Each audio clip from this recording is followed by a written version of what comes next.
You're prepping for game day with Huskers Illustrated Radio. Sponsored by Fontanelle Hybrids, serving Western Corn Belt growers for 80 years. This is Huskers Illustrated Radio with Cole Stukenholt on Lincoln's Husker Radio, 1400 KLIN.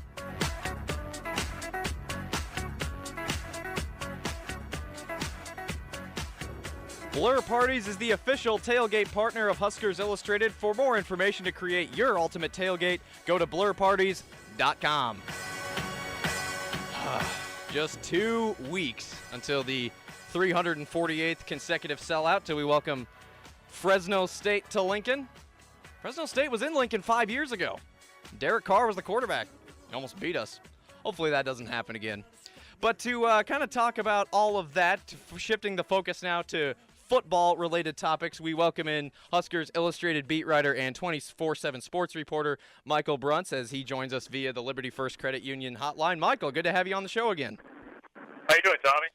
Doing great. It's a little weird not having Cole here, but Cole is getting some much-needed rest, and we hope to have him back next week. All right, Cole, obviously lots to talk about, so we'll dive right in here. First off, kind of the most recent thing and maybe the most surprising thing this week as far as on-the-field stuff goes, backup quarterback A.J. Bush announcing Thursday night. I think he first told I don't know who he first told, but he first came out Thursday night that he will be transferring. We found out he will be going to Iowa Western Community College, and obviously Mike Riley was asked about that yesterday. He did not want him to leave. He was not expecting this.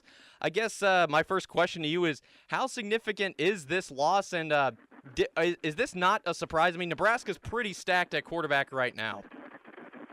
Yeah, I mean, I think, I'll be honest, I was a little surprised that A.J. Bush didn't transfer after last spring. I think, you can kind of see the writing on the wall a little bit, and the fact that, he's recruited to run a different offense than what Mike Riley and Danny Langdorf are running. I don't know that it was necessarily a great fit for A.J. Bush, but he worked hard. He tried to kind of make himself more of a pocket passer, but it was just not a good fit. And I think, that he would have been part of that mix, next spring anyways with Patrick O'Brien or Tanner Lee. I think the one thing that it kind of puts a little bit of doubt into is kind of what Nebraska's going to do at quarterback this year. I mean, obviously it's Tommy Armstrong, Riker 5, but I think in an ideal world, Mike Riley and Danny Langsdorff would have preferred to have A.J. Bush be that third guy, so they didn't have the risk of, having to possibly burn Patrick O'Brien's redshirt. Because the plan has always been for him to redshirt. So, kind of what it does now is, I guess the positive is you're going to have Patrick O'Brien making trips, kind of getting that experience of traveling with the team.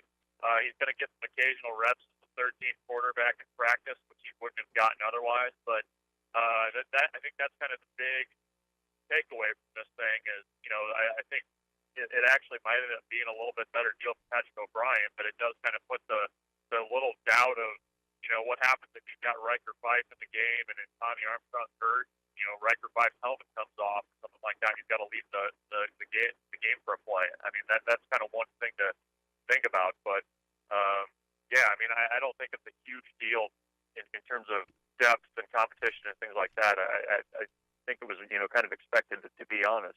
Yeah, and Riley said in the press conference yesterday that A.J. Bush, he wants to play, plain and simple, and we knew that. I mean, we knew that when there was all the hype about him, spring football last year, 2015. I remember people couldn't get enough A.J. Bush, and there was a lot of hype, and then obviously the spring game didn't quite work out the way he wanted to either this year or last, and he never saw the field really at all. I wanted to play one quick drop from Mike Riley. This is Mike Riley talking about what the plan was for A.J. Bush and now how they kind of adjust. My plan was to have Tommy be the starter, Riker be the backup, AJ be the third guy that would travel, and Patrick redshirt.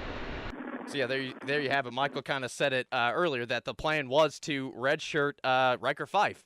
Redshirt Patrick O'Brien, and now that A.J. Bush has transferred, Riley said we're going to prepare Patrick O'Brien to travel. He's like, we hope we don't have to play him, but he's going to have to be our third guy, so I don't think they wanted to rush him along. All right, Michael, the second big storyline this week was the injury to left guard Gerald Foster, the sophomore. He was the presumptive starting left guard. He has an MCL tear in his knee. It first came out Wednesday or Thursday that he'd only missed 4 games, and then we come to know just yesterday that he will miss the entire season with that surgery. So very highly regarded player. He will miss all of 2016. Now, we've heard a couple of names like Bo Wilson and Jalen Barnett who could possibly replace him at that left guard spot. So my next question to you is, how significant of a injury, how significant of a loss is this Gerald Foster injury? Well, it's a big one. I mean, he and Nick Gates had pretty good chemistry on the left side of that line going back to the spring, and I think Nebraska felt pretty good about that side of the line, not only a run blocking point of view, but also pass protection as well. I mean, I think they thought and still do think quite highly of Gerald Foster, so it's a huge loss. The piece that kind of goes along with that, Nebraska also is going to be without Corey Whitaker for a couple weeks to get the knee scope. He was a guy that was also in the mix, potentially at that left guard spot, was kind of a swing guard on both sides of the line. So now, I mean, you're kind of left with drops between Jalen Barnett, who is a very highly touted recruit out of Oklahoma, coming off a redshirt year, hasn't had to be the guy yet. You got Bo Wilson, who is a true freshman, gets thrown in the mix as well. Both of those options, I think, are probably a little bit scary for a coach because, the biggest thing is trust. Can a coach trust that a guy's going to go in, know what he's supposed to do, and can execute that? And it's always a little bit of an unknown with those young guys. But, the reality of the situation is one of those guys is going to have to step up and win that job. And I think it kind of shows that this coaching staff is kind of willing to consider any option that they're immediately throwing a true freshman into the mix, which doesn't happen very often, if at all. And we're looking, I guess, today in the scrimmage that Nebraska has, Jalen Barnett and how Bo Wilson both hold up there. Yeah, Bo Wilson is a true freshman from Lee's Summit, Missouri, 6'3", 295 on the offensive line, mentioned by Coach Riley yesterday. Michael Bruntz from Huskers Illustrated and 24/7 Sports joining us this morning on Huskers Illustrated Radio. And then Jalen Barnett was the other name that we've heard. Now, Jalen, I believe, is a redshirt freshman, and he is also one of those offensive linemen, one of those left guard. He's from out of Oklahoma, 6'4", 310, so he's a little bit bulkier guy, and I would say he's the more likely candidate as that redshirt freshman, but we'll certainly see. It'll be an interesting competition. Here was I wanted to play one more quick drop. This was Mike Riley kind of talking about his reaction to the Gerald Foster injury. He just put in a ton of work. He was so invested into getting to where he was, so we will miss him. But the good news is what happened, they will repair, and he will be as good as new.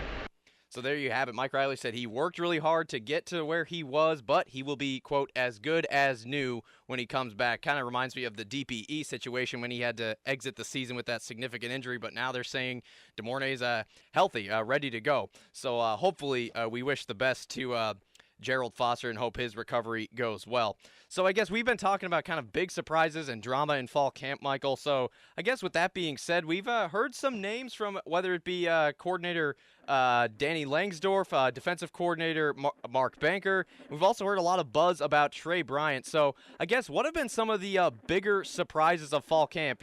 Every year it seems like there's that name that nobody's ever heard of that just kind of starts creeping up, starts getting mentioned. I guess in your mind, what's been like the most pleasant surprise out of fall camp so far through the first few weeks? Well, I mean, Trey Bryant has definitely been a guy that put himself on the radar pretty quickly at running back. In the scrimmage last week, he was going against the third team a little bit, so you kind of have to take that with a little bit of a grain of salt. But for a true freshman, I thought he ran hard, was definitely an attentive pass blocker, which I think is something that can usually hold those guys back early in their careers at running back, is just, that you might be able to run and catch, but can you block? And I think Trey Bryant's a pretty nice total package at that running back spot. And I think Nebraska's going to give him a pretty good look at, maybe getting some reps running back, helping on special teams. I think they're just trying to figure out a spot where they would get the most out of not redshirting him this year.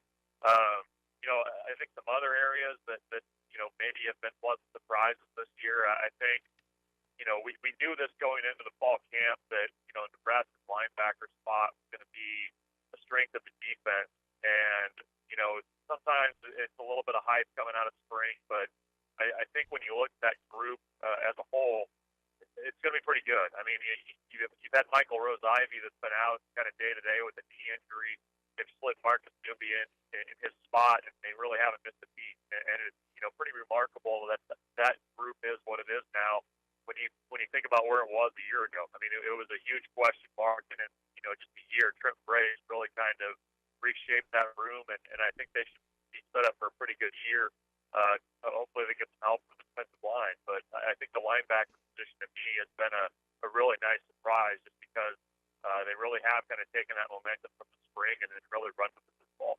Yeah, no question about it. I mean, I've heard Brody Cleveland get some love, Tyron Ferguson, Luke Gifford, Marcus Newby, Michael Rose-Ivy, who has had a little bit of knee problems, but it's mostly day-to-day, nothing too serious. And obviously the injury to Greg Simmons last week was reported as a stiff neck, so he should be back anytime, though Greg Simmons is a true freshman. But Dedrick Young, he looks more bulked up than he did last year. Chris Webber's a returning starter, the junior. So, yeah, that is certainly a position to be excited about. And, Michael, we do have a lot of topics to get to, but not enough time. So I guess I'll end with this question. And I was watching some of the Big Ten Network's coverage on Thursday. The BTN bus tour was here just a couple of days ago. And they, obviously talked about the Sam Foltz thing. And obviously the effects of that are still being felt around Lincoln. So I guess that being said, we've heard Mike Riley talk about it a little bit. What does the punting game really look like? Obviously, Sam was a staple at that position. He was a staple on special teams. I know it's between Isaac Armstrong and Caleb Lightbourne. I guess from what you've observed at practice, who looks like the lead candidate as Nebraska's next punter? Yeah, I mean, I think, everybody kind of assumed that it was going to be Caleb Lightbourne, and I think it will be by the time the competition's done. But, I think Isaac Armstrong is a walk-on, joined the team in the spring, has done pretty well. With Lightbourne, the plan had been, I mean, he's a scholarship kid. They were going to redshirt him while Sam Foltz had his senior season this year, and then he's going to be the guy next year. But he's a big kid, 6'3", 250, 220 pounds, almost looks like a linebacker. I think he can handle those duties pretty well. He's got a strong leg. Probably has to work a little bit on the directional stuff and the hang time, but I think that's kind of the case for a lot of young punters. The thing that's going to help those guys too is I think because you have more depth in the secondary, you have more depth as linebacker, you're able to use those guys on special teams, and that was something that Nebraska kind of struggled with last year was just the coverage aspect of things on punting and kicking. So I would expect across the board special teams to be better this year than it was a year ago, and I think by the time it's all said and done, Caleb Lightbourne will probably be the starting punter, but I think Isaac Armstrong has given him a little bit more of a competition than what people were expecting.